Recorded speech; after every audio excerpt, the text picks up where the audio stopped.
ఎన్ని రకాలుగా కుట్టచ్చు అంటే అన్ని రకాలుగా కుట్టచ్చు. ఒకసారి చూడండి అమ్మ, ఇక్కడ గొలుసు కుట్టుకో ఫిలపింగ్ చేయొచ్చు, ఎవరి పింఛం కుట్టచ్చు, బాపు బొమ్మ కుట్టచ్చు, కృష్ణ బొమ్మ కానివ్వండి, రాధాకృష్ణ బొమ్మ కానివ్వండి. మనకు రేపు మ్యారేజ్లకి వాళ్ళు ఫోటో వేసి ప్రింట్అవుట్ తీసుకొని కుట్టించుకుంటుంటారు అన్నారు కదా, వాటికి కూడా వీలైనంత వరకు గొలుసు కుట్టుతోనే ఫిల్లింగ్ చేసుకోవాలి. అంతా గొలుసు కుట్టు రాధాకృష్ణ బొమ్మ ఏదైతే ఉందో వాళ్ళని తీసుకొని మనము రాధాకృష్ణ లాగా అయితే ఎలా వేస్తామో వాళ్ళ ఫేస్ యాజ్గా ఫేస్ కలర్కి లైట్ గ్రీన్ కలరు, హెయిర్కి బ్లాక్ కలరు, శారీకి ఇంకో కలరు, వాళ్ళ ఏదైతే వాళ్ళ ఫోటోలో ఉంటారో సేమ్ యాజ్గా ఉండొచ్చు. మరి ఇది ఎలా పాసిబుల్? ఏదైతే ప్రింట్ వేసుకుంటామో ఫస్ట్ జరీ దారంతో అవుట్లైన్ చుట్టూ వేసేసుకోవాలి. వేసేసుకున్న తర్వాత ఇప్పుడు మనం వాకిట్లో ముగ్గు వేస్తాం సంక్రాంతి, వేసిన తర్వాత ఫస్ట్ అవుట్లైన్ ఇచ్చేసి ఏం చేస్తాం, మళ్ళీ కలరింగ్ లాస్ట్లో ఏం చేస్తాము, మళ్ళీ ఫినిషింగ్ అవుట్లైన్ ఇస్తాము. అట్లా దాన్ని హైలైట్ చేయడానికి ఫస్ట్ మొత్తంగా అవుట్లైన్ వేసుకోవాలి. పువ్వు కానివ్వండి, ఆకు కానివ్వండి, లేదా ఒక ఫ్లవర్ కానివ్వండి, ఒక బాపు బొమ్మ కానివ్వండి, లేదా వాళ్ళు మనకి ఇచ్చిన పిక్స్ కానివ్వండి, ఏం చేయాలి, ఫస్ట్ ఫిగర్ అనేది రెడీ చేసుకోవాలి. రెడీ చేసుకున్న తర్వాత దాంట్లో ఏ కలర్ వేయాలి అనేది ఆలోచించి ఆ కలర్తోనే కిందికి పైనకి లాంగ్ చైన్ కుట్టుకోవాలి. మనకు చైన్లో 3 చైన్లు ఉంటాయి, ఒకటేమో స్మాల్, ఒకటో మీడియం, ఒకటేమో లాంగ్. ఎప్పుడెప్పుడు ఏ సందర్భంలో ఏది వాడాలంటే ఫస్ట్ లాంగ్ చైన్ వచ్చేసి లైన్స్ వేయడానికి ఉపయోగించాలి. లైన్స్ ఇవన్నీ బాక్స్ ఉన్నాయి కదా, లైన్స్ వేయడానికి ఉపయోగించాలి. తర్వాత నెక్స్ట్ వచ్చేసి మరి మీడియం అంటే మనము ఎక్కడైతే కుడతామో మీడియము ఎప్పుడు కూడా ఉపయోగించవచ్చు, లాంగ్ ఉపయోగించవచ్చు, అన్నిటి ఉపయోగించవచ్చు. మీడియం అటు ఉంటుంది, ఇప్పుడు సందర్భాన్ని బట్టి మనం మీడియం అనేది ఉపయోగిస్తాం. తర్వాత నెక్స్ట్ వచ్చేసి షార్ట్ చిన్న గొలుసు ఎక్కడ అంటే ఒక కుందను అతికిస్తాం. అతికించిన తర్వాత దాని చుట్టూ లాంగ్ చైన్ వేయకూడదు, అలానే మీడియం కూడా వేయకూడదు. ఒక చిన్న కుందన చుట్టూ ఎంత లేదైనా 18 నుంచి 20 గుట్లు ఉండాలి. అంటే అంత చిన్నగా రౌండ్గా రావాలి. ఎప్పుడైనా మనం కుందన చుట్టూ తిరిగి కుట్టేటప్పుడు తిరుగుతారు టర్న్ అయింది అనమాట. కుందన చుట్టూ కుట్టేటప్పుడు టర్న్ అయింది. టర్న్ అయ్యేటప్పుడు ఎలా ఉండాలి మన చుట్టూ, చిన్నగా చుట్టూరా మనం పోత పోసినట్టు. ఇప్పుడు మనము గోల్డ్ పెండెంట్స్ ఉంటాయి కదా, ఇందులో రాయి ఉంది కదా, ఈ రాయి చుట్టూ రౌండ్గా కరెక్ట్గా ఈక్వల్గా వస్తుంది ఇది పట్టేసుకునేలాగా కదా. ఆ గోల్డ్ లైన్ రాకపోయినట్టయితే ఆ స్టోన్కి అందం వస్తుందా? వస్తుందా? రాదు. ఎప్పుడైనా మనం కుందం పెడతాం కదా, ఆ కుందం పెట్టినప్పుడు ఏంటంటే చుట్టూరా ఖచ్చితంగా మనకు గొలుసు కుట్టు నీట్గా పర్ఫెక్ట్గా అన్ని గొలుసు సమానం ఉండాలి. ఓ గొలుసమ్మ పెద్దగా, ఓ గొలుసమ్మ చిన్నగా అన్నట్టు ఉండకూడదు అన్నట్టు. ఇప్పుడు మనం వేస్తున్నాం, మనం ప్రాక్టీస్ అయినప్పుడు ఓకే, కానీ ఇక్కడ వచ్చినప్పుడు ఓ గొలుసు పెద్దగా, ఓ గొలుసు చిన్నగా, ఓ గొలుసు సన్నం, ఓ గొలుసు లూజు, ఓ గొలుసు చిన్నగా, ఓ గొలుసు ఇంకా పెద్దగా, ఇట్లా ఉండకూడదు. నువ్వు ఏదైతే మెథడ్ ఎంచుకున్నావో ప్రతిదీ కూడా ఈక్వల్గా సమానంగా ఉండాలి. అయితే నువ్వు పెద్దది నేర్చుకుంటావా చిన్నది నేర్చుకుంటావా అనేది నీ ఇష్టం. అంటే అక్కడ ఉన్న డిజైన్ బట్టి లైన్స్ కుట్టావనుకో స్పీడ్గా అవ్వాలి. స్పీడ్గా అవ్వాలంటే ఏం చేయాలి, లాంగ్ చైన్ వేయాలి. ఇప్పుడు లైన్స్ కాదు, కుందన చుట్టూ కొడుతున్నావు, ఇక్కడ చూడండి ఇలా మొత్తం ఫిలపింగ్ అన్నమాట. ఫిలపింగ్ ఓన్లీ డ్రాప్ షేప్ అని ఏం కాదు, ఇది అక్కడ ఎలాంటి షేప్ ఉన్నప్పుడు కూడా మనం ఫిలపింగ్ అనేది చాలా నీట్గా పర్ఫెక్ట్గా చేసుకోవాలి. ఓకేనా? ఫిలపింగ్ చేసేటప్పుడు కూడా లాంగ్ చైన్ వాడచ్చు. ఓకేనా? ఫిలపింగ్ చేసేటప్పుడు లైన్స్ వేసేటప్పుడు లాంగ్ చైన్ వేసుకోవాలి. మనము కుందన అతికించినప్పుడు, కుందన చుట్టూ కుట్టినప్పుడు, లేదా పూస కుట్టినప్పుడు, పూస చుట్టూ అవుట్లైన్ వేసినప్పుడు, అంటే దానికి అవుట్లైన్ బార్డర్ వేసేటప్పుడు ఎప్పుడైనా మీడియం ఉంటాయి. ఇక చిన్నదేమో చిన్న వాటి కుందన చుట్టుకున్నప్పుడు చిన్నది ఉంటాయి. అర్థమైందా? వింటున్నారా? అదే మరి వినాలి, ప్రతి ఒక్కరు కూడా వినాలి. ఎందుకంటే ఇది మీ సొంతంగా మీరు వేస్తే ప్రాక్టీస్ చేస్తే వచ్చేది. చూసారా టైం ఎంత స్పీడ్గా గడిచిపోతుందో, ఇది చూసేలా పోటీ వచ్చేసి. ఓకేనమ్మా? వచ్చేసి అట్టి లాగేస్తాము. అర్థం కాదు, టీ తాగినప్పుడు వచ్చి 2 ముక్కలు అందరూ కూడా ఖచ్చితంగా రావాలి ప్రతిరోజు.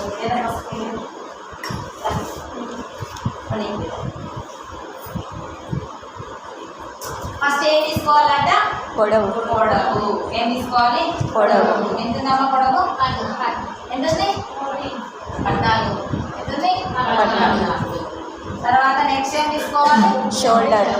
ఎంతుంది? 14. అంటే అన్ని సందర్భాల్లో ఇలా కలిసాయనే రూల్ ఏం లేదు. అర్థమైందా? కలవచ్చు, కలవకపోవచ్చు. ఓకే,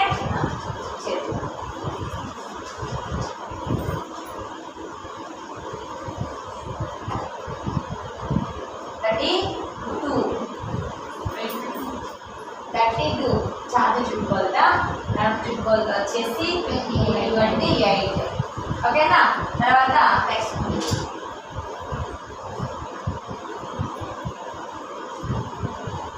ఇక్కడ ఎంక ఉంటుంది కదా, ఈ ఎంక వరకు తీసుకోవాలి. ఎంత ఉంది? 15. చూడండి ఎంత ఉంది? 15. ఎంతుందమ్మా? 15. అమ్మ ఈ కొలతలు మీరు జాగ్రత్తగా గుర్తుపెట్టుకోవాలి. ఓకేనా? ఈ కొలతలు మీరు జాగ్రత్తగా గుర్తుపెట్టుకోవాలి. కొలతలు మరి జాగ్రత్తగా గుర్తుపెట్టుకోవాలంటే మేడం ఈ కొలతలు గుర్తుపెట్టుకోలేదు. ఫస్ట్ పొడవు తీసుకోవాలి, తర్వాత భుజం. మేడం మరి ఇలా కూర్చోండి. మేడం ఇలా కొలతలతోనే చెప్తారా, బ్లౌజ్ మెథడ్తో చెప్పారా? బ్లౌజ్ మెథడ్తో ప్రాక్టికల్గా మీకు అక్కడ ప్రింట్ వేస్తారు కదమ్మా, డైరెక్ట్ అక్కడే చూపిస్తారు. ఓకేనా? డైరెక్ట్ మీరు డిజైన్ వేస్తారు కదా, అక్కడ ఒక మనిషి మన దగ్గరకు వస్తే వాళ్ళ అమ్మ నేను ఒకటి అడుగుతాను, మీరు ఖచ్చితంగా ఆలోచించి చెప్పండి. మీ ఊళ్ళో అందరితో ఉండే వాళ్ళు ఉన్నారు, కొత్తగా రీసెంట్గా వెంటనే మాట ఇంకెళ్ళిపోతారు, మాట్లాడదు. ఫస్ట్ ఏం తీసుకోవాలి? బ్లౌజ్ వేసుకోవాలి అన్నమాట.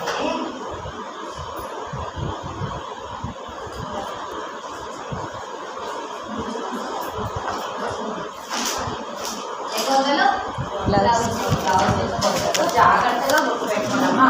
ఒకవేళ మీకు అర్థం కాకపోతే అడగండి, ఫస్ట్ జాగ్రత్తగా వినండి, తర్వాత రాయండి.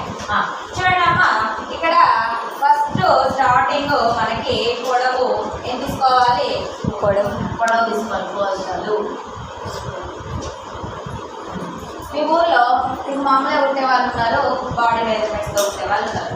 బాడీ మెజర్మెంట్స్తో పక్కాగా కుట్టే వాళ్ళు ఉన్నారని నీకు తెలిస్తే ఫస్ట్ ఎప్పుడు కుట్టించుకున్న వాళ్ళ దగ్గరికి వెళ్తారా, బాడీ మెజర్మెంట్స్ కుట్టించుకున్న వాళ్ళ దగ్గరికి వెళ్తారా? Body measurement. ఎందుకని? ఎప్పుడు మీకు కుట్టే వాళ్ళు నచ్చిన కుడుతుంది కదా, మరి మళ్ళీ ఎందుకు బాడీ మెజర్మెంట్స్ దగ్గరికి వెళ్తారు? లావు సన్నం అవుతుంది, లావు సన్నము పర్ఫెక్ట్ స్టిచ్చింగ్ వస్తుందని ఒక ఆట ఉంది.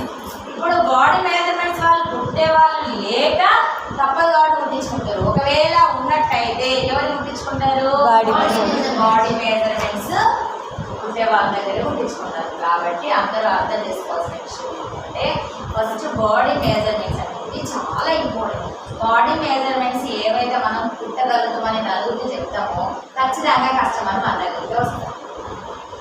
అర్థమైందా? ఖచ్చితంగా కూడా కస్టమర్స్ మన దగ్గరికి వస్తారు. కాబట్టి మనం ఫస్ట్ నేర్చుకోవాల్సింది ఎలా? బాడీ మెజర్మెంట్స్తోనే నేర్చుకోవాలి. ఓకే, తర్వాత ఇప్పుడు కొలతల్లో ఫస్ట్ తీసుకోవాల్సింది ఏంటమ్మా? పొడవు ఎంత ఉంది మరి? 14 ఇంచులా సెంటీమీటర్లా? తర్వాత ఏం తీసుకోవాలి? భుజము ఎంత ఉంది? కలవచ్చు, కలవకపోవచ్చు. మరి భుజం మెడలు ఎలా తీసుకోవాలి మేడం అంటే ఎడమ ఎముక నుండి కుడి ఎముక మధ్య దూరముని భుజము వెడల్పుగా గుర్తిస్తాము. బోన్స్ ఉంటాయి ఇక్కడ, లోపల బోన్స్ ని చూడాలి. వాళ్ళు వేసుకున్న డ్రెస్ చూడకూడదు, వాళ్ళు వేసుకున్న బ్లౌజ్ చూడకూడదు, వాళ్ళు వేసుకున్న వాటిని ఏది కూడా చూడకూడదు.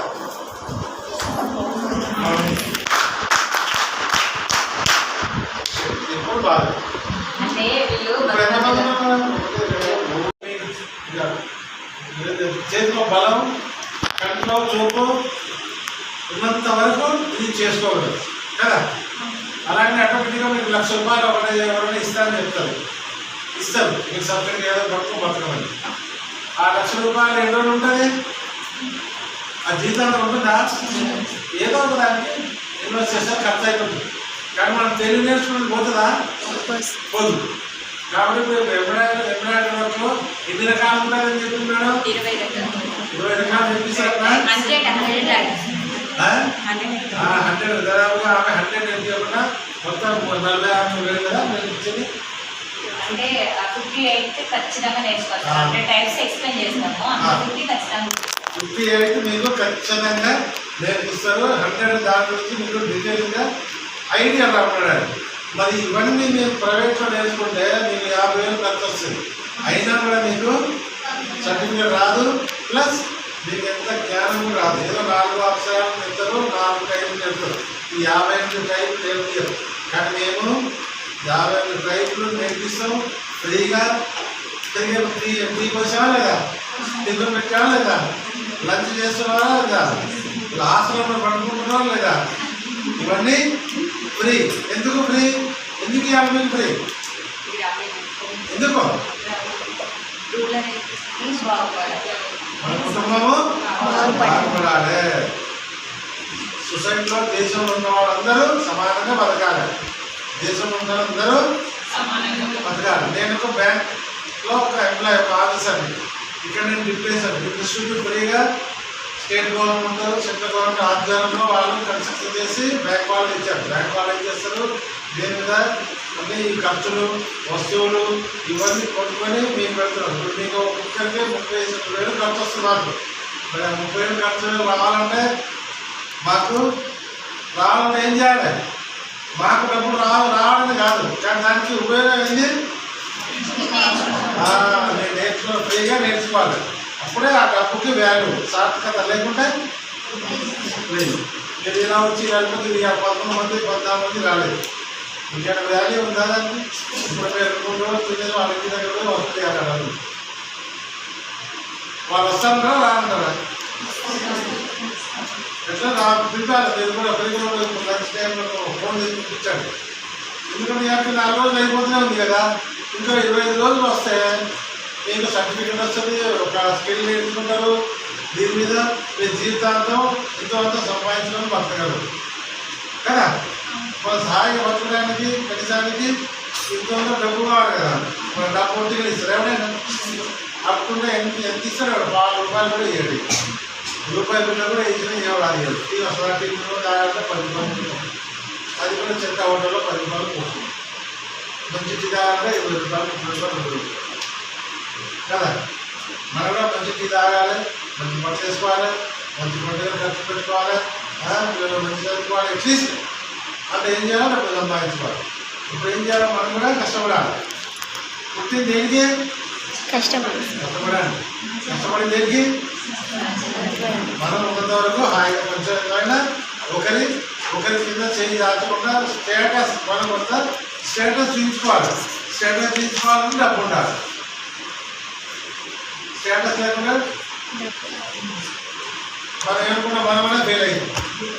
మనం చిన్న బట్టలు వేసుకున్నాం, దాని ఇలా సాయంకాలం ఇంటికి పోయాక ఇట్లా కనబడదు అంటా లేదా. మనం కొత్తది కొనలేవు, వేసుకోకుండా తిరగలేవు కదా. అప్పుడు ఏం చేయాలి? మనం ఇప్పుడు మీరు ట్రెండ్ నేర్చుకున్నాం, మీరు మంచిగా నేర్చుకోవాలి. ఏం చేయాలి? రోజుకు ఇంత సంపాదిస్తే ఈ చిన్న బట్టలు చదువుకోకుండా మంచి బట్టలు వేసుకుంటాం, మంచి పండుగలు తీసుకుంటాం కదా. దేనికైనా ముడిపడి ఏంది? డబ్బుతోనే కదా. మనకేమో ఉద్యోగం 10th క్లాస్లో చదివిన వాళ్ళు ఎంతమంది ఉన్నారు? చదవడం రాయడం వచ్చు కదా. ఉద్యోగం వస్తుందా? కాంపిటీషన్ ఎక్కువ రావడం మరి వేరే మార్గం ఆలోచించాలా లేదా? అది వస్తే నువ్వు పో, దాని కష్టం నాకు పడతావు. దాంతో పాటుగా నీ సపోర్ట్ ఒకవేళ అది కూడా వచ్చింది అనుకోండి, వచ్చిన పాటు స్టూడెంట్ జాబ్, గవర్నమెంట్ జాబ్లు అయితే లేవు ఇప్పుడు. వచ్చినా కూడా దానికి ఏదో ఎంతో స్కిల్ ఉండాలి.